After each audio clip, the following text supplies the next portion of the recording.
तब भी कभी उन्होंने ऐसी बातें नहीं करी कि विपक्ष मुक्त कराना है भारत को। लेकिन आज जो लोग सत्ता में हैं वो कांग्रेस मुक्त करने की बात करते हैं।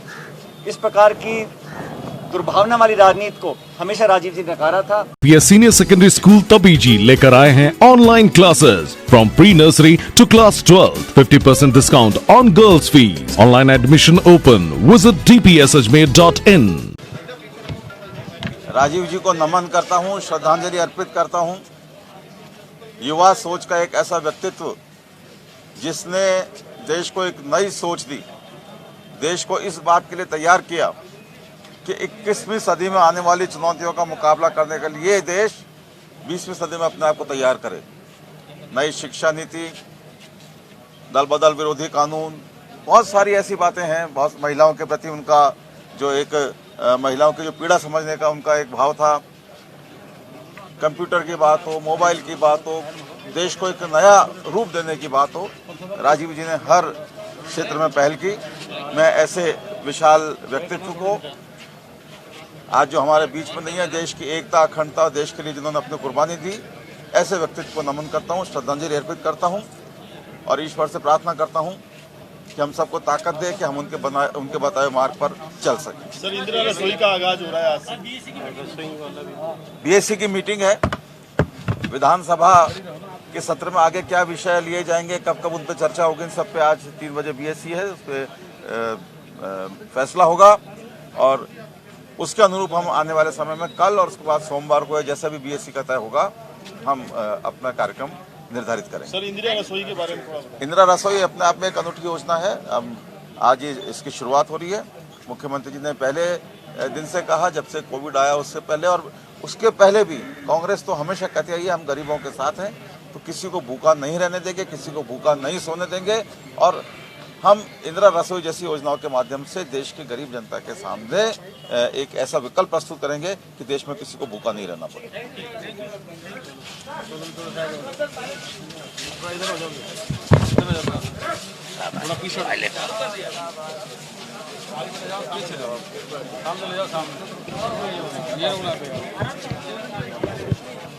आगे जाओ, सामने जाओ, उधर आ जाओ।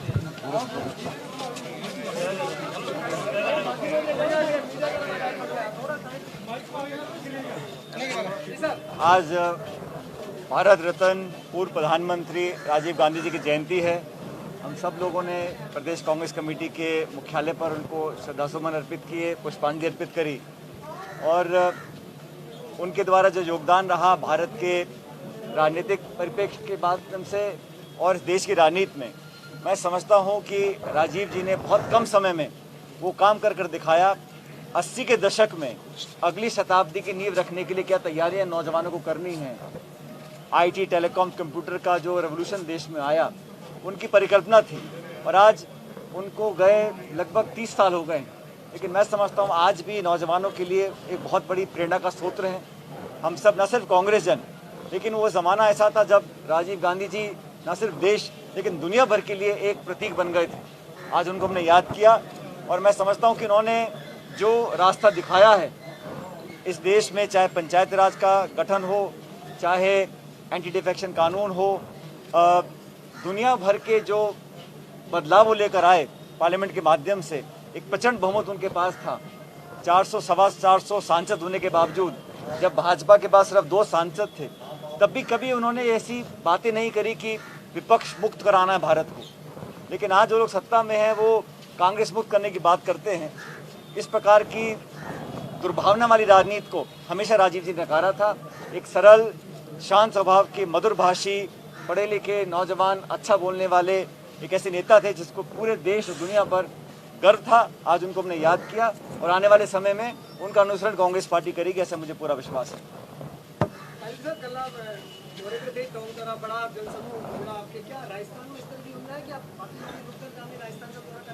देखिए, हम सब लोग जो जनता के जनप्रतिनिधि हैं, लोगों से, मतदाताओं से, नागरिकों से एक अटूट संबंध बनाकर रखें, वही राजनीति की नींव होती है। हम किसी पद पर हों ना हों, सत्ता में हो, संगठन में हो, लेकिन लोगों के साथ एक अटूट और एक जज्बाती जो संबंध है वो बना रखना चाहिए।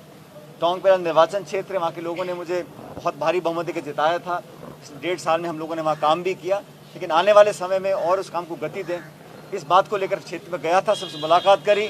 और मैंने भी वहाँ पर जो हमारे जनप्रतिनिधि हैं, पार्षद हैं, वार्ड मेंबर्स हैं, सरपंच हैं, उन सबसे संवाद किया और लोगों ने बहुत आशीर्वाद दिया। मुझे थोड़ी आशंका थी कि कोरोना के चलते भीड़-भाड़ कम हो, लेकिन उसके बावजूद लोग वहाँ पर आए, अपना आशीर्वाद दिया। उनके लिए मैं हमेशा उनका आभारी रहूँगा।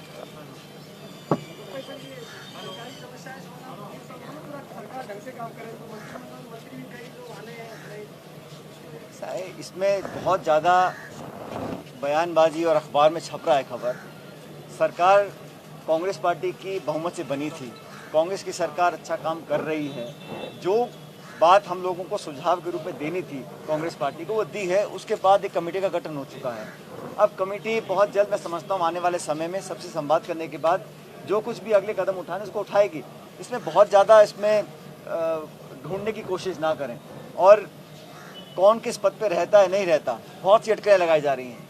सब लोग जो कांग्रेस से संबंधित हैं वो निस्वार्थ भाव से जनता की सेवा करना चाहते हैं।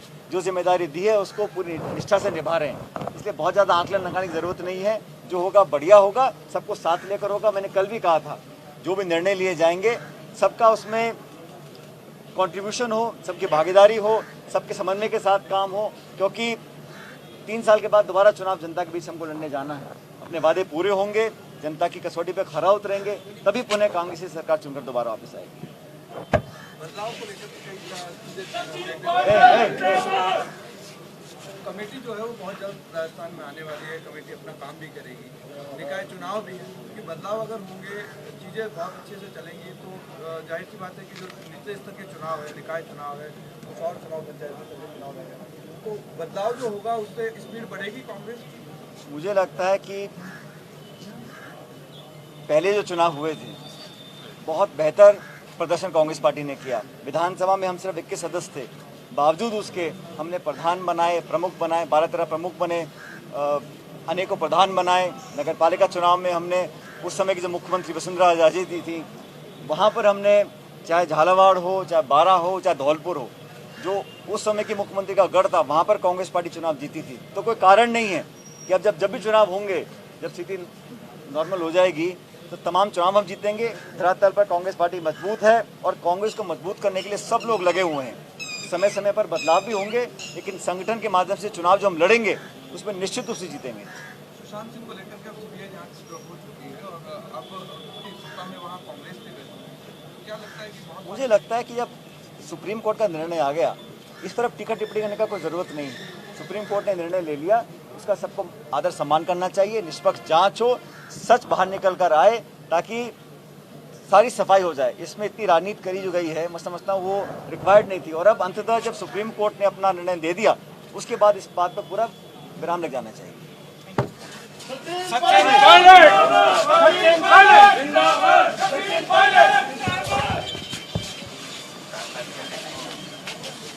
जल्दी आ जा।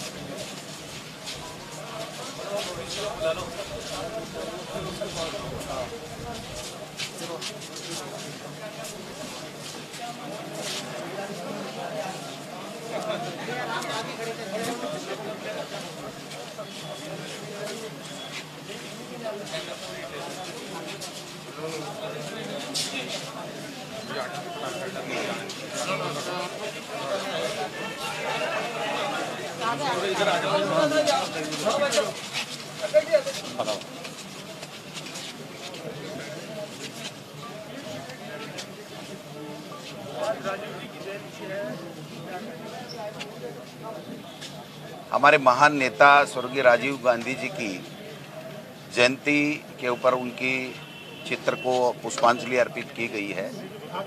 राजीव गांधी जी ऐसे नेता थे जो आज डिजिटल क्रांति हम देख रहे हैं, वो भारत को अगर किसी ने दी तो राजीव गांधी जी थे। 18 वर्ष के युवाओं को अगर वोट दे करके सरकारें चुनने का, अपने मत का प्रयोग करने का अधिकार दिया तो वो राजीव जी थे।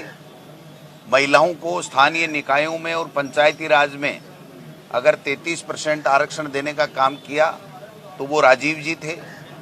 राजीव जी ने इस आधुनिक भारत के निर्माण में अपना बहुत बड़ा योगदान दिया और देश की एकता और अखंडता के लिए वो शहीद हो गए। मैं समझता हूँ राजीव जी नहीं होते और राजीव जी प्रधानमंत्री नहीं बनते तो ये जो आज हम देख रहे हैं जिस प्रकार की व्यवस्था, मैं समझता हूँ वो नहीं हो पाती। विपक्ष ने उस वक्त भी बहुत कुछ कहा था, लेकिन आज जो स्वरूप दुनिया में जो स्थान भारत का बना है उसमें राजीव जी का बहुत बड़ा योगदान है। हमने हमारे महान नेता को जो कम उम्र लेकर के आए थे, हमारे बीच में कम समय तक रहे, उनको हमने जयंती के उपलक्ष्य में ये जयंती पुष्पांजलि। बिल्कुल बिल्कुल अभी सरकारी कार्यक्रम है और सभी निकायों में और उसका किया जा रहा है। सस्ता भोजन जिनके लिए आवश्यकता है उनको मिलेगा और मैं भी यहीं से जाकर के उस कार्यक्रम में शरीक होऊंगा। मैं समझता हूं कि इंदिरा गांधी हमारी एक ऐसे नेता थी, आयरन लेडी, जिसने दुनिया को अपनी देश की ताकत भी दिखाई, दुनिया को मजबूत भी देश को दुनिया में किया और महिला सशक्तिकरण के लिए उन्होंने बहुत बड़ा काम किया जो देश और दुनिया याद रखती है। आज उनके नाम से हमारे मुख्यमंत्री अशोक गहलोत जी और हमारी सरकार ने ये जो योजना लॉन्च की है, मैं समझता हूँ इसका गरीबों को लाभ मिलेगा। और जो हमारी सरकार का एक स्लोगन है कि कोई भी व्यक्ति भूखा नहीं सोए, वो स्लोगन साकार होगा।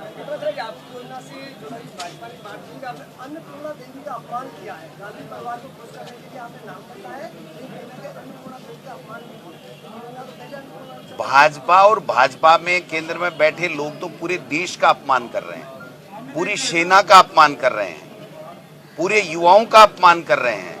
युवाओं से उन्होंने जो वादे किए थे वो वादे कहाँ गए? 2 करोड़ लोगों को रोजगार देने वाले वादे कहाँ गए? उन्होंने तो किसानों का अपमान किया जो अन्न को पैदा करता है, कि मैं किसानों की जो लागत है उसका 1.5 गुना उसको लाभ दिला दूंगा। वो वादे मोदी जी और मोदी जी की सरकार के कहाँ गए? मैं समझता हूं केवल जुमलेबाजी करने का काम प्रधानमंत्री जी और केंद्र की सरकार का है और उसी की जो ब्रांचें हैं जहां पर भारतीय जनता पार्टी का स्टेट में शासन है वो जुमलों में माहिर हो गई हैं, चाहे वो शिवराज जी हों चाहे दूसरे कोई नेता हो। तो अपमान पूरे देश का करना छोड़ें, युवाओं का करना छोड़ें, किसानों का करना छोड़ें, गरीबों का अपमान। आपने देखा नोटबंदी और जिस प्रकार से ये कोरोना में वो सत्ता परिवर्तन वो षड्यंत्र रच रहे थे, वहां पर कितने मजदूरों का अपमान हुआ जिसने इस देश को बनाने का काम किया। तो उनको बोलने का कोई हक नहीं है इस तरीके से। धन्यवाद।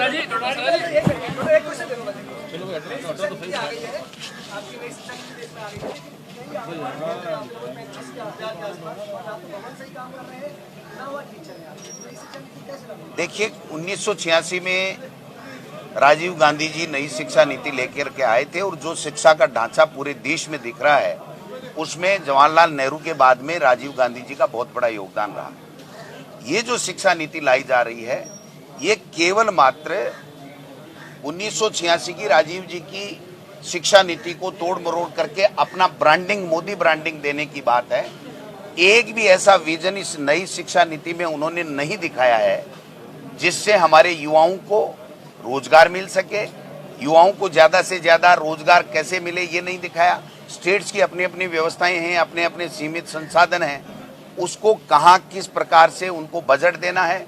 जो योजनाएं शिक्षा विभाग हो चाहे अन्य विभाग हो, केंद्र से 90% ऐड मिलता था यूपीए सरकार के समय और 10% स्टेट को खर्च करके इंफ्रास्ट्रक्चर वो डेवलप कर सकते थे, योजनाएं लागू कर सकते थे। वो 60 और 40 का रेशो कर दिया। तो आप समझिए कि जो केंद्र सरकार 90-10 देती थी यूपीए की, वो एनडीए की आते ही 90 और 60-40 का रेशियो कर दिया। तो आंगनबाड़ियों में प्री प्राइमरी चलाने की बात कर रहे हैं, वहां पर संसाधन देने की बात नहीं करते हैं। कोई भी पॉलिसी हो केवल कागजों में नहीं रहनी चाहिए, वो धरातल पे आनी चाहिए और धरातल के लिए जो संसाधन या जो बात इनको करनी चाहिए थी केंद्र की सरकार को वो नहीं की है। धन्यवाद।